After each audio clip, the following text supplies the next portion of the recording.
Саламатсыздар ма, құрметті оқушылар? Бүгін біз алгебра 8-ші сынып 1-117-ші есепті шығарамыз. Бұл жерде бөлшектің бөліміндегі иррационалдықтан құтылу керек. Енді бұны шығару үшін түбірасты x минус түбірасты y-тің өзін жазамыз.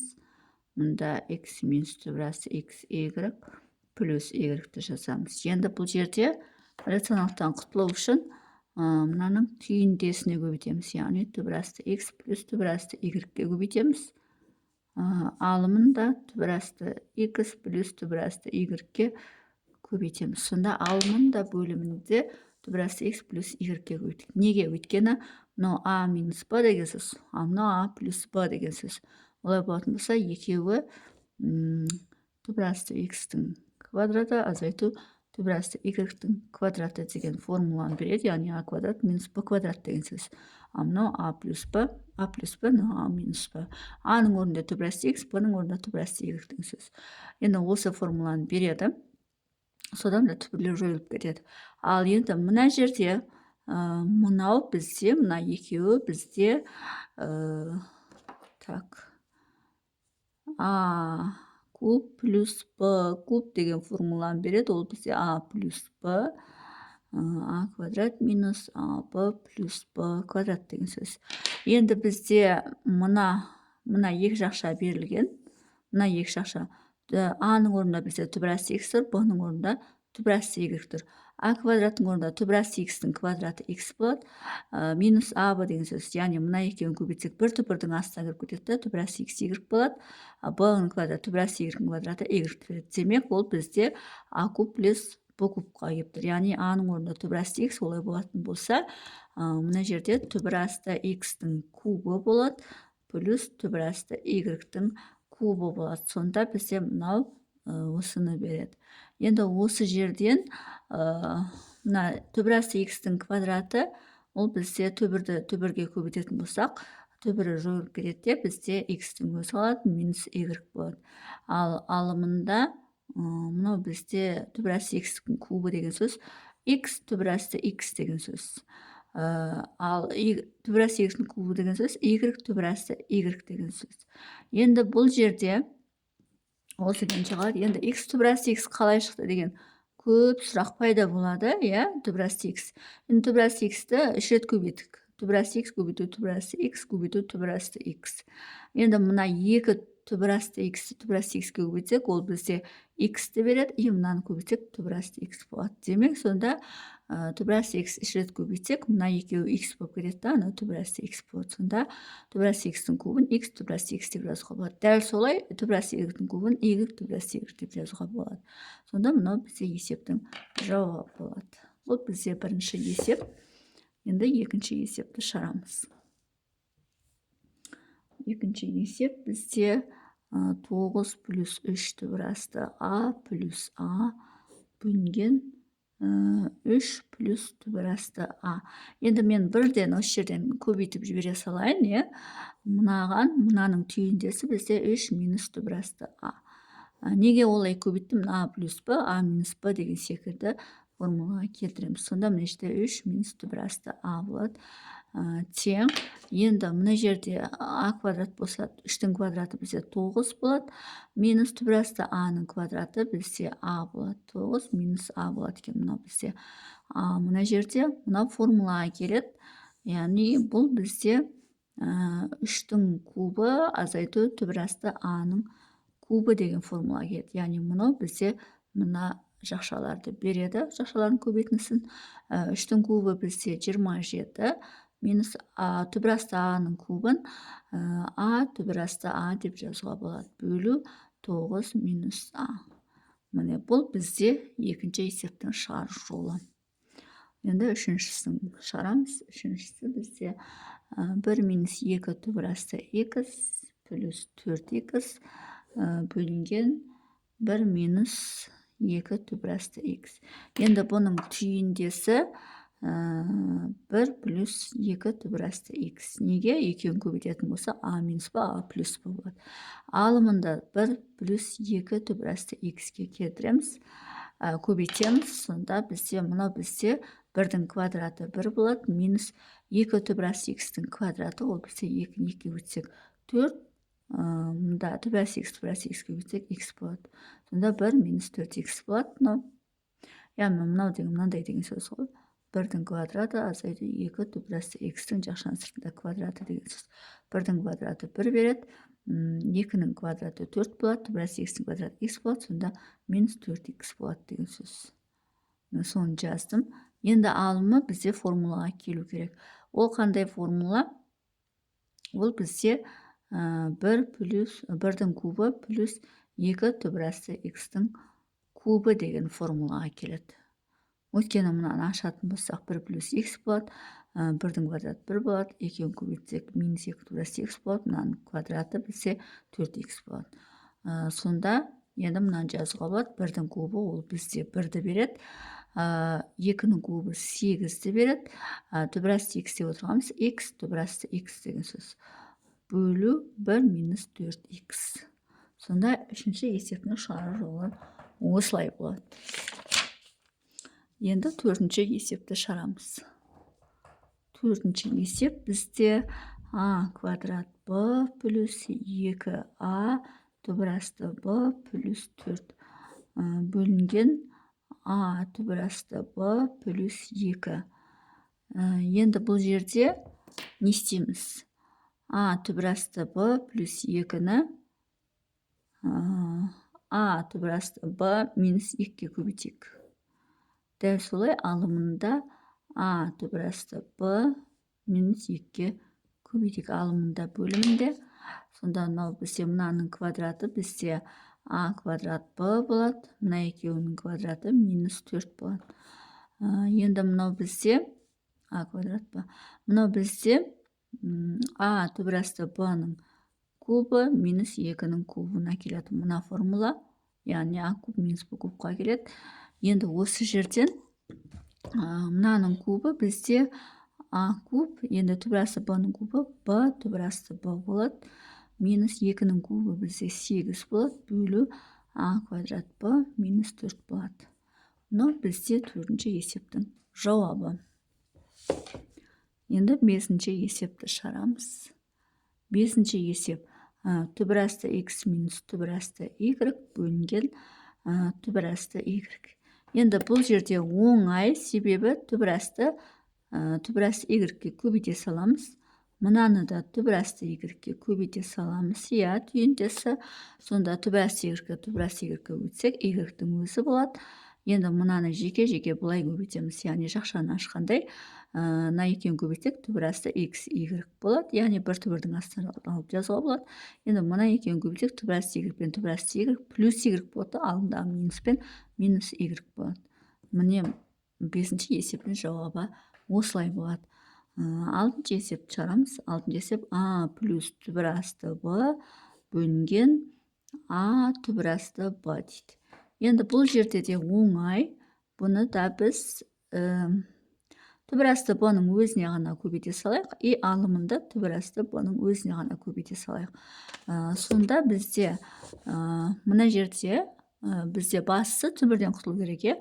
А-ның өзі болады көбейту, түбірасты b-ны түбірасты b-ға көбейтсек, b-ның өзі болады. Мына жерде бірінші мынаған көбейтеміз. Ол бізде а түбірасты b болады. Плюс енді мына жерде түбірасты b-ны түбірастыға бөлсек, b-ның өзі болады. Сонда есептің жауабы осылай болады екен. Алтыншы есептің жауабы. Енді жетінші есепті шығарамыз. Жетінші есеп 7 минус түбірасты а бөлінген 49 минус 7 түбірасты а плюс а дейді. Енді бұл бізде мына а куб минус b кубқа келеді, бірақ 7 плюс түбірасты а болады. Өйткені 7 плюс түбірасты а-ны мына жақшаға көбейтетін болсақ, а куб плюс b кубқа келеді. Сонда мына жерде 7 плюс түбірасты а-ны алымына да көбейтеміз. Енді мынау бізде 7-нің кубы плюс түбірасты а-ның кубы деген формуланы мынаны ашатын болсақ, бізде мынау және мынаны береді. А мынау бізде а минус b, а плюс b, сонда 7-нің квадраты азайту, түбірасты а-ның квадраты деген сөз. Сонда бізде мынау а квадрат минус b квадрат болады. 7-нің квадраты 49 болады. Түбірасы а-ның квадраты а болады. Бөлу 7-нің кубы 343, иә? 7-ні 7-ге көбейтсек 49, 49-ы 7-ге көбейтсек бізде 343 болады. Плюс мынаның кубы бізде а түбірасты а болады. Міне бұл бізде 7-ші есептің жауабы. Енді бұл жерде түбірасты а-ны жазбау үшін бізде қайтадан осының түйіндесіне көбейтіп тағы да шығаруға болады, бірақ бізде жауапта осылай жаза беруге де болады. Бізде басы мына формуланың қаяқтан шығатынын осылай түсіну қажет. А куб плюс б кубты қайлай шығатынын түсіну қажет. 8-ші бізде түбірасты mn плюс 1 бөлінген mn плюс түбірасты mn плюс 1. Енді бұл жерде мынау бізде неге көбейтсек болады? Бұл бізде бұлай болады. Түбірасты mn квадраты мынау деген сөз. Мынау 1-дің квадраты минус 1 болады. Міне осыған көбейтетін болсақ, түбірасты mn-нің кубы минус 1-дің кубы деген сөзге келеді осы формулаға. Сонда түбірасты mn минус 1-ді көбейтеміз, алымына да бөліміне де.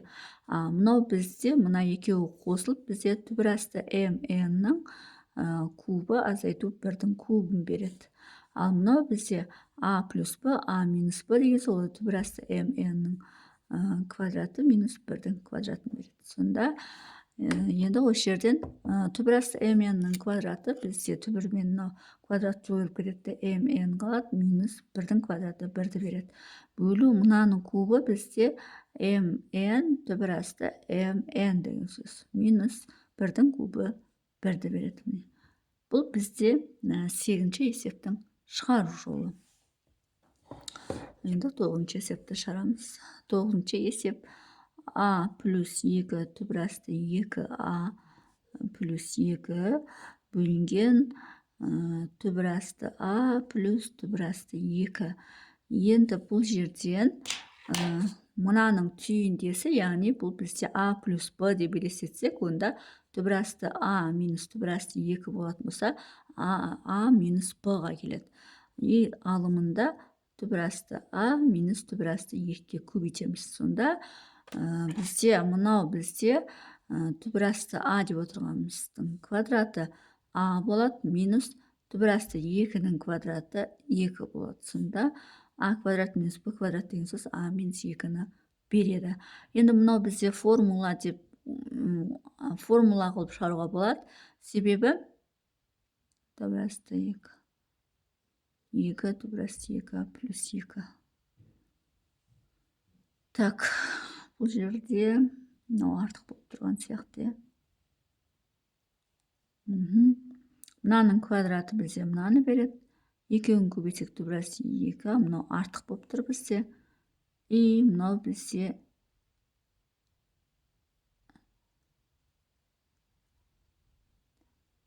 бұл бізде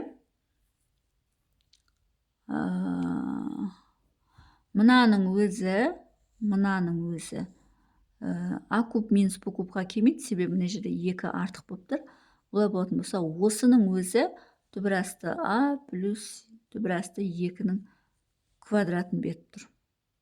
Неге? Себебі мынаның квадратын ашатын болсақ, түбірасты а плюс түбірасты 2-нің квадратын ашатын болсақ, түбірасты а-ның квадраты а болады, плюс 2 еселенген, мына екеуін көбейтсек түбірасты 2а болады, мынаның квадраты плюс 2 болады. Демек, мынаның өзі а плюс б-ның квадратын беріп тұр.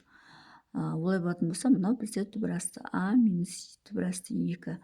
Енді бұл жерден біз не істеуге болады? Мынау бізде екеу болғандықтан, біреуін бұлай жазайық, түбірасты а плюс түбірасты 2 деп жазайық. Екіншісін түбірасты а плюс түбірасты 2 көбейту түбірасты а минус түбірасты 2. 2 рет жаздық. Неге? Себебі қараймыз. Бізде мына түбірасты а плюс түбірасты 2, мына екеуі бізде а плюс б, а минус б деген формуланы беріп тұр. Олай болатын болса, түбірасты аның квадраты азайту түбірасты 2-нің квадратын беріп тұр. Мынау бізде а квадрат минус б квадратты беріп тұр. Олай болатын болса, біріншісін жазамыз. Түбірасты а плюс түбірасты 2 көбейту. Енді мынау бізде а квадрат минус б квадрат. Мына жерден а шығады, мына жерден минус 2 шығады. Бөлшектің бөлімінде а минус 2 бар. Сонда мына бөлшектің бөлімдегі а минус 2 мен мына 2 қысқарып, бізде түбірасты а плюс түбірасты 2 қалады. Сонда мынау бізде есептің жауабы. Бұл 9-шы есептің жауабы. И 10-шы есепті шығарамыз. 10-шы есеп. Енді бұл өте ұзақ есеп екен. Шамалы ойлануды қажет етеді. Бұл жерде түйіндесі мынаны бір жақшаға алайық. А деп алайық. Мынаны б деп алайық. Бұлай болатын болса, түбірасты 2 плюс түбірасты 3-ті а деп алсақ, минус 1 деп алуға болады. Сонда мынау бізде а-ны беріп тұр, мынау да а-ны беріп тұр. Мынау бізде б-ны беріп тұр, мынау да б-ны беріп тұр. Сонда а плюс б, а минус б-ға көбейтіп тұр деп есептейміз. Бөлшектің бөлімін мынаған көбейтеміз. Көбейту түбірасты 2 плюс түбірасты 3 жақшаға аламыз. Минус 1-ге көбейтеміз. Сонда тең. Енді бізде мынау түбірасты 2 плюс түбірасты 3-тің квадраты азайту 1-дің квадраты, яғни а квадрат минус б квадратты беріп тұр. Мынау бізде а болып тұр, олай болатын болса, мынау бізде а квадрат. Мынау бізде б болып тұр, олай б-ның квадраты деген сөз. Мынау бізде өз жазылады. Түбірасты 2 плюс түбірасты 3 минус 1-ден тең. Енді мынау бізде мынаның квадратын бөлек ашамыз. Бұның квадраты бізде түбірасты 2-нің квадраты 2-ні береді, плюс 2 еселенген. Мына екеуін көбейтетін болсақ, түбірасты 6 болады. Жеке-жеке түбірасты 2-ні түбірасты 3-ге көбейтсек, түбірасты 6 болады, плюс түбірасты 3-тің квадраты 3-тің өзін береді. Сонда бұл бізде 2 мен 3 қосылып 5 болады, плюс 2 түбірасты 6 болады. Сонда мынаның квадраты бізде 5 плюс 2 түбірасты 6-ны береді. Алымын сол күйінше жазып қояйық. Бөліміне мына квадраттың орнына 5 плюс 2 түбірасты 6 деп жазып қояйық. Минус 1-дің квадраты 1-ді береді. Сонда 5-тен 1-ді алсақ, бізде 4 қалады. Плюс 2 түбірасты 6. Алымында түбірасты 3 плюс түбірасты 2 минус 1. Міне ол бізде 10-шы есептің жауабы. Енді бұл жерде бөлшектің бөлімінде мынау бізде түбір қалып кетті ғой дейтін болсақ, онда оны қайтадан түйіндесіне көбейтуге болады. Осы жерден ары қарай аяқтап, сонда түйіндесіне көбейтетін болсақ, 4 плюс минус 2 түбірасты 6-ға өтеміз. Түйіндесі бөлшектің алымында 4 минус 2 түбірасты 6-ға көбейтейік. Тең. Енді образесте басқалай шығарды. Енді біз өзіміздің жолымызбен шығарайық. Мынау бізде а болып тұр, мынау бізде б болып тұр. Олай болатын болса, а квадрат минус б квадрат деп жазуға болады. Сонда 4-тің квадраты азайту 2 түбірасты 6-ның квадраты деген сөз. Алымында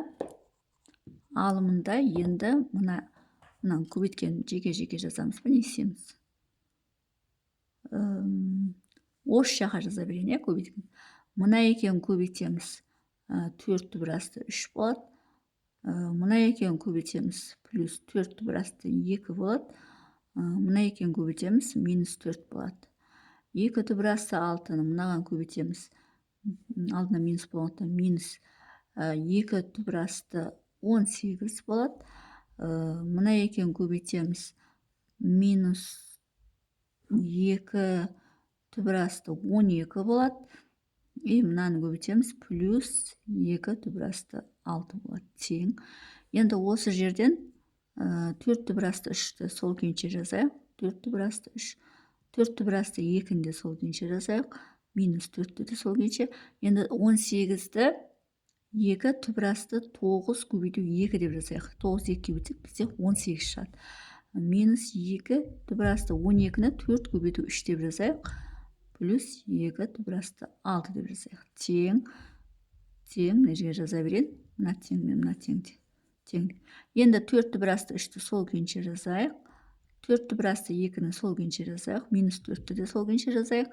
Енді мына жерде 9 түбірдің сыртына 3 болып өтеді. 3 пен 2 көбейтіп 6 болады. Сонда минус 6. Түбірдің астына мына 3 шығып кетсе, мына жерде 2 қалады. Минус мына жерде 4-тен 2 шығып кетеді түбірдің сыртына. 2 мен 2 көбейтіліп 4 и түбірдің ішінде 3 қалады.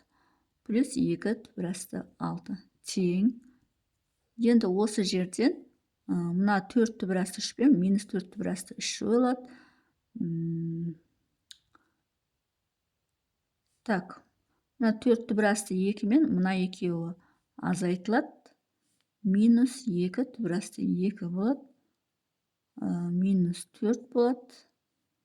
Плюс 2 түбірасты 6 болады. Енді осыны алымына жазайық. Сонда 2 түбірасты 6 минус 2 түбірасты 2 минус 4. Енді осы жерден 4-тің квадраты білсе 16 болады. Минус 2-нің квадраты 4. 4 түбірасты 6-ның квадраты 6 болады. Так, мына жерден барлығынан 2-ні шығарып жіберейік жақшаның сыртына. Сонда түбірасты 6 минус 2 кетсе түбірасты 2. 4-те 2 бөлсек минус 2 болады. Бөлу. Мұнда минус 24 болады. 24-тен 16-ны алсақ, бізде минус 8 болады. Минус 8 болады. 2 болады. Түбірасты 6 минус түбірасты 2 минус 2. Енді мына мен мынау қысқарады. Сонда іште 4 қалады. Мына минусты мынаған көбейтсек, алымына көбейтсек, сонда мынаның бәрі таңбасы өзгеріп кетеді. 2 плюс 2 түбірасты 2 минус түбірасты 6 бөлінген 4. Міне осылай жазуға болады. 2 минус түбірасты 6 плюс түбірасты 2 бөлінген. Жаңа кітаптағы жауап шығып тұр ғой. Сонда мына жерде иррационалдықтан құтылып жүрген да. Мына қайсысы есепте? Мына жерден де иррационалдықтан құтылып жазуға болады, немесе мына жерден де иррационалдықтан құтылып жазуға болады. Бізде 10-ші есеп.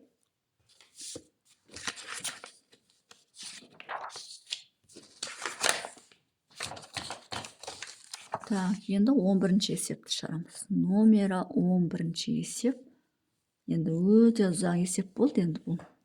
1 бөлінген түбірасты 5 минус түбірасты 3 плюс 2 дейді. Тең. Ұзақ қып қойып қоя салайық. Енді бұл жерден біз бүйтейік. Мынаны А қып алайық. И мынаны Б қып алайық. Сонда А-ның орнына түбірасты 5 минус түбірасты 3 алайық. Минус 2-ні алайық Б-ның орнына. Сөйтіп алымын да соған көбейтейік. Түбірасты 5 минус түбірасты 3 минус 2 деп. Енді барып тең болады. Енді мынау бізде А-ның орнында тұр. Олай болатын болса 10-ның квадраты түбірасты 5 минус түбірасты 3-тің квадраты болады. Минус мынау Б-ның орнында тұр. Ол 2-нің квадраты болады. Түбірасты 5 минус түбірасты 3 минус 2 тең. Енді түбірасты 5 минус түбірасты 3-тің квадратынан түбірасты 5-тің квадратынан 5 болады. Минус 2 түбірасты 2 еселенген 5-ке 3-ті өтеміз 15 болады. Плюс түбірасты 3-тің квадраты 3 болады. И минус 2-нің квадраты 4 болады. Алымында түбірасты 5 минус түбірасты 3 минус 2 болады. Тең. Енді мына жерде 5-тен 3-ті қосамыз 8 болады. 8-ден 4-ті алсақ 4 болады. Сонда тең 4 минус 2 түбірасты 15 болады. Алымы түбірасты 5 минус түбірасты 3 минус 2. Енді бұл жерден жауапты жазбай, осын иррационалдықтан құтылып жүрек. Бөлшек мынаның түйіндесі 4 плюс 2 түбірасты 15 болады. Неге? Себебі мынау А-ның орнында тұр, мынау Б-ның орнында тұр. А минус Б, А плюс Б деген сөз. Мынаны да не істейміз? 4 плюс 2 түбірасты 15-ке көбейтеміз. Тең. Енді бізде мынау А квадрат, яғни 4-тің квадраты бізде 16 болады. Минус 2 түбірасты 15-тің квадраты. 2-нің квадраты 4, 4-ті 15-ке көбейтсек 60 болады. 15-ті 4-ті көбейтеміз. Өйткені 15 неге 15? Себебі түбірдің астында 16 минус 60 болады. Енді мына жерде жеке-жеке көбейтеміз. 4-ті көбейтеміз 5-ке, 4 түбір асты 5 болады. 4-ті көбейтеміз минус түбір асты 3-ке, минус 4 түбір асты 3 болады. 4-ті көбейтеміз 2-ке, минус 8 болады. 2 түбір асты 15 көбейтеміз 2 плюс 2 түбір асты 15 көбейту 5 болады. Мына мен мынаны көбейтеміз. Минус 2 түбір асты 15 көбейту 3 болады. Минус мына мен мынаны көбейтеміз. 4 түбір асты 15. 4 түбір асты 15. Тең. Енді 16-дан 60-ты бірден 60 салайық. 16-дан 60-ты алсақ, ол бізде минус 44 болады. Енді осы жерден мыналарды шығарайық. Неға жазбай тұрып осы жерге шығарсақшы. 4 түбір асты 5, минус 4 түбір асты 3, минус 8, плюс. Енді мынау 2 түбір асты 15 дегенді 5 көбейту 3 көбейту 5 деп жазайық. Мында 15-ті 5 көбейту 3 деп жазайық. И өзінің 5-і бар. Минус 2 түбір асты 15-ті тағы да 3 көбейту 5 көбейту 3. Яғни 15-ті 3 көбейту 5 деп жазып алдық. И мында 3-і бар. Минус 4 түбір асты 15. Тең. 4 түбір асты 5, минус 4 түбір асты 3, минус 8, плюс. Енді мына жерде 5 екеу болғандықтан біреу шығып кетеді. Яғни 5-тің квадратынан 5 шығады түбірдің астынан, ол 2-ге бөліп 10 түбір асты алдында 3 қалады. Минус. Енді мына жерде 3 пен 3-тің квадраты болады, ол түбірдің сыртына 3 болып шығады, және ол бізде 2-ге көбейтіліп 6 түбір асты мында 5 қалады. Минус 4 түбір асты 15. Тең. Енді осы жерден 4 түбір асты 5-тен 6 түбір асты 5 алынады. Өйткені түбір асты 5 пен түбір асты 5 бар. Минус 2 түбір асты 5 болады. Минус 4 түбір асты 3 пен плюс 10 түбір асты 3. Екеуі қосылып 6 түбір асты 3-ті береді. Минус 8, минус 4 түбір асты 15. Сонда алымы осылай болады екен. Алымы осылай болады. Және енді барлығынан біз нені жақшаның сыртына шығаруға болады? 2-ні жақшаның сыртына шығарайық. Минус 2-ні. Сонда мына жерде түбір асты 5-тің өзі қалады. Минус болады. 6-ны 2-ге бөлсе 3 түбір асты 3 болады. Плюс 4 болады. Плюс 2 түбір асты 15 болады. Яғни барлығынан минус 2-ні шығарып жібердік. Енді осыны мына жерге жазсақ, минус 2 түбір асты 5, минус 3 түбір асты 3, плюс 4, плюс 2 түбір асты 15 деп жазсақ, мына минус 2 мен минус 44 қысқарады. Яғни мына жерде 44 2 бөлсек 22 болады. Сонда ең соңғы жауап мына алымында түбір асты 5, минус 3 түбір асты 3, плюс 4, плюс 2 түбір асты 15 бөлімінде 22 қалады. Мына бізде 11-ші есептің жауабы. Так, 11-ші есеп. Көріп жүресіңізші, мен алдында шығарғам бұл есепті. 11-ші есеп. Бұл жерде бөлшектің бөліміндегі неден айырылмапты, осы күйінше қалады дейді. 12-ші шығарайық. Түбір асты 12-ші есеп. Енді бұл кішкене аздау сияқты. X минус 2 түбір асты 3x плюс 3 дейді. Бөлінген түбір асты x плюс түбір асты 3. Енді бұл жерде бөлшектің бөлімі иррационалдықтан құтылу үшін, a плюс b болса, түбір асты x минус түбір асты 3 болса, a минус b болады. Алымында соған көбейтеміз түбір асты x минус түбір асты 3-ке. Тең. Енді мынау бізде a-ның квадраты x болады, b-ның квадраты минус 3 болады. X минус 3 болады. Енді бөлімі. Бұл жерде мынаның өзі x минус түбір асты 3-тің квадратын береді. Өйткені мынаны ашатын болсам, мынау шығады. И түбір асты x минус түбір асты 3 болады. Тең. Енді мынаны 2 рет жазайық. x минус түбір асты 3, x минус түбір асты 3 деп, иә, өйткені квадрат болып тұр ғой. И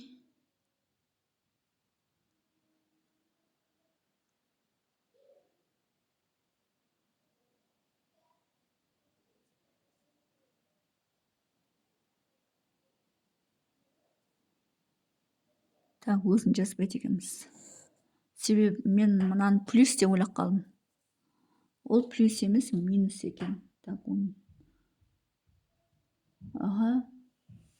Онда тең не істеуге болады?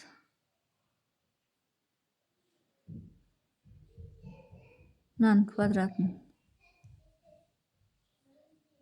Онда мына жерде мынаны квадрат деп жазбай-ақ, мынадан бірден көбейтіп аша берейік, иә? Мынадан мынаны көбейтіп. Онымен оны көбейтетін болсақ, мына алым бірден, мына квадрат деп жазбай-ақ, мен мына плюс шығар деп ойлап қалдым, негізі минус екен. Олай болатын болса, мына жерден ақ көбейте салайық. X түбір асты x болады. Мынамен мынаны көбейтсек, минус 2 түбір асты 3x көбейту x болады. Мынамен мынаны көбейтсек, плюс 3 түбір асты x болады. Енді минус түбір асты 3-ті көбейтетін болсақ, минус түбір асты 3x болады. Мынамен мынаны көбейтсек, плюс 2 түбір асты 3 көбейту x болады. И мынаны көбейтсек, минус 3 түбір асты 3 болады. Барлығын көбейтіп, бөлу x минус 3 болады. Тең. Енді мынаны сол күйінше жазайық. X түбір асты x минус. Енді мына жерде x екеу болғандықтан біреу шығып кетеді. 2x түбір асты 3 болады. Плюс 3 түбір асты x болады. Минус түбір асты 3x болады. Иә?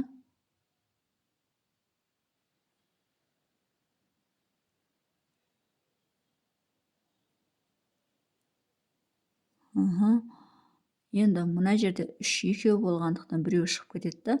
Плюс 6 түбір асты x болады. Минус 3 түбір асты 3 болады. Бөлінген x минус 3 тең. Енді осы жерден не жойылады? Мына екеу жойылады.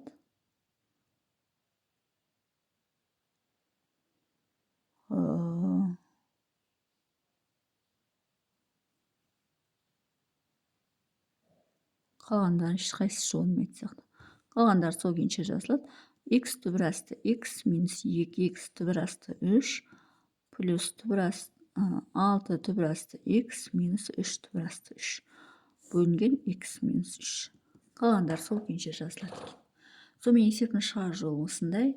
Егер есептің шығар жолы түсінікті болса, лайк басып, комментарий жазып, каналыма тіркеліп кетсеңіздер болады.